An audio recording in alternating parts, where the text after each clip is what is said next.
2020, sur le campus de l'université Utah Valley, dans l'ouest des États-Unis, Charlie Kirk participe à un débat public. Habillé d'un t-shirt blanc, il échange avec le public depuis une vingtaine de minutes devant près de 3000 personnes. Soudain, la panique éclate. Il s'effondre, touché par une balle en pleine gorge. Malgré l'intervention des secours, il ne survit pas. Le tireur, posté sur le toit de l'université, semble très expérimenté.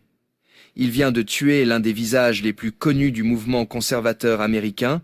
À 31 ans, Charlie Kirk était devenu un soutien important de Donald Trump. Cette vidéo revient sur les raisons de son assassinat et sur l'impact que ce drame a eu aux États-Unis. Elle montre aussi l'un de ses derniers débats publics où il défendait une position ferme contre l'avortement. Mais avant tout, nous vous proposons l'un de ces événements marquants ténus dans le lieu public en défendant une cause noble, non à l'avortement. J'ai une autre question. Alors, combien de phases y a-t-il dans le cycle menstruel? Tu sais? Eh bien, je ne suis pas une femme, donc éclaire-moi. Il y a 4 phases du cycle menstruel, ok? Ovulation, folliculaire, ou pardon, je vais les dire dans l'ordre.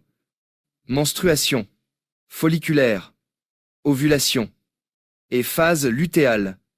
Pendant lesquelles de ces phases, une femme peut-elle tomber enceinte? Comment? Quand peut-elle tomber enceinte? Pendant l'ovulation et la phase lutéale? Oui. Donc je connais la réponse à cette question. As-tu déjà eu un cycle menstruel? Non. Ok, super. Donc sachant cela, et que tu viens de dire que tu ne connais pas les phases du cycle menstruel, ce que je ne te reproche pas, tu ne l'as pas, donc sachant cela, tu ne connais pas tout sur le système reproducteur féminin. Comment peux-tu faire des lois qui nuisent aux femmes et à leurs droits? Les hommes ont-ils le droit d'avoir une opinion sur l'avortement? Tu peux avoir une opinion sur l'avortement, mais ce que je dis, c'est comment ces hommes vont créer cette législation, compris. Donc les hommes ont le droit d'avoir une opinion sur les questions morales aussi, non? Oui, compris. Donc si j'étais un gynécologue homme, est-ce que ce serait OK pour cette personne de faire des lois? Eh bien, ils sont éduqués, ils comprennent. Ils sont formés sur le système reproducteur féminin. Donc ils peuvent. Donc si je ne connais pas tout intimement sur le système reproducteur féminin, tais-toi, tu es un homme? Non, ce n'est pas ce que je dis. Tu peux avoir une opinion. C'est OK si tu as une opinion. Je dis que ce n'est pas OK si tu ne comprends pas comment fonctionne le système reproducteur féminin. Question surprenante. Quand commence le battement de cœur chez les bébés in utero? As-tu déjà mangé un œuf? Oui ou non? As-tu déjà mangé un œuf? Brouillé? Oui? Donc est-ce que ça veut dire que tu as brouillé un poulet entier? Attends. Tu comprends qu'il faut qu'un œuf soit fécondé, non? Le point que tu fais.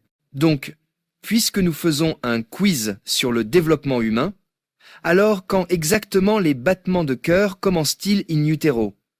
Tu sais ça, mais tu ne connais pas les 4 phases. Dis-moi quand. Dis-moi quand les battements de cœur commencent. Ok? Tu ne sais pas? Non. Donc attends, tu essaies de dire que je connais mieux le système reproducteur féminin que toi? Je suis une femme, donc oui. Ok, mais le point est qu'on pourrait tous les deux échanger des faits triviaux sur le système reproducteur féminin, mais voici quelque chose que nous savons tous, parce que Dieu l'a écrit dans le cœur humain de chaque individu, comme il est dit dans le livre des Romains. Nous savons au fond de nous que c'est mal de tuer un bébé. Tu ne tues pas un bébé, ce n'est pas un bébé. Ok, alors jouons le jeu. Qu'est-ce que c'est alors? C'est un embryon. Ce n'est pas un bébé. Ok, donc c'est un embryon fécondé, non? Ce n'est pas un bébé.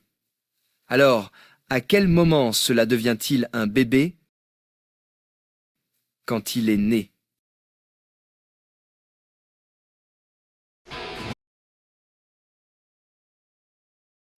Je ne suis pas d'accord avec les avortements à terme.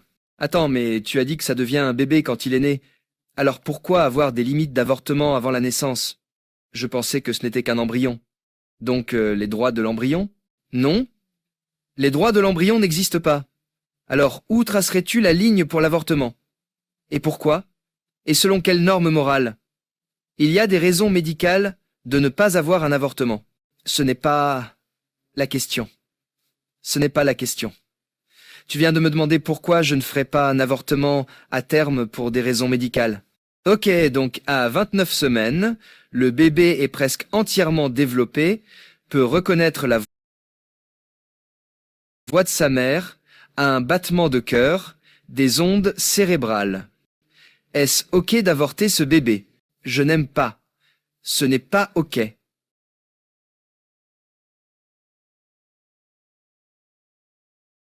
Mais tu vas dire que c'est ok d'avoir un avortement alors?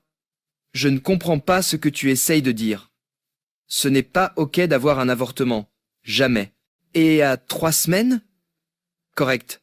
Pas d'avortement. Pourquoi? Parce que ta vie a commencé à la conception.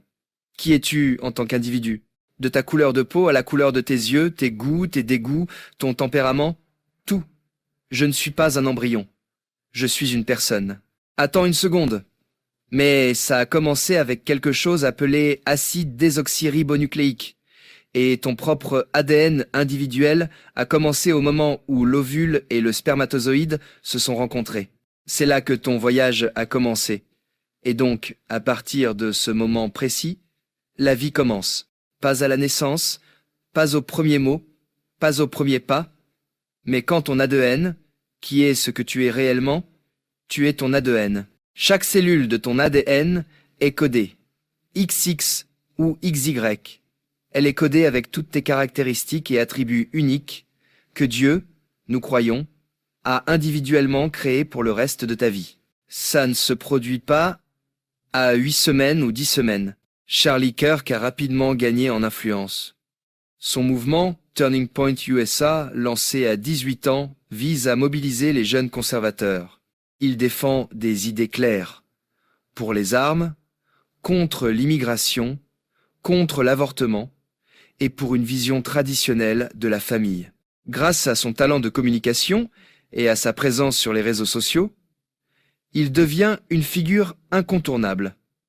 En 2016, il est nommé assistant du fils de Donald Trump. Son podcast est l'un des plus écoutés du pays. Il partage sa vie de famille, ses 2 filles et ses valeurs. Dieu, famille, patrie. Il organise aussi des débats sur les campus appelés Prove Me Wrong, prouvez-moi que j'ai tort, où il confronte ses idées à celles de ses opposants. C'est lors de l'un de ces événements qu'il a été tué. Son influence ne s'arrêtait pas au réseau. Son organisation faisait du porte-à-porte pour convaincre les électeurs de voter Trump dans les États clés. Certains experts pensent qu'il a joué un rôle important dans la victoire de Trump en 2024. Sa mort, en pleine montée politique, fait de lui un symbole pour les républicains, qui le considèrent comme un martyr de la liberté d'expression. Des hommages ont été rendus. Veillées, minutes de silence au Congrès, drapeaux en berne, tribunes dans les stades. Mais la tension monte. Des partisans de Trump accusent la gauche d'être responsable et parlent de vengeance. Le drame rappelle la tentative d'assassinat contre Trump pendant la campagne de 2024. Donald Trump appelle au calme. Le Time Magazine parle d'une vague de violence politique qui inquiète et craint que la mort de Charlie Kirk ne pousse encore plus les Américains vers la radicalisation. La cause de son assassinat, ses idées très conservatrices, elles ont provoqué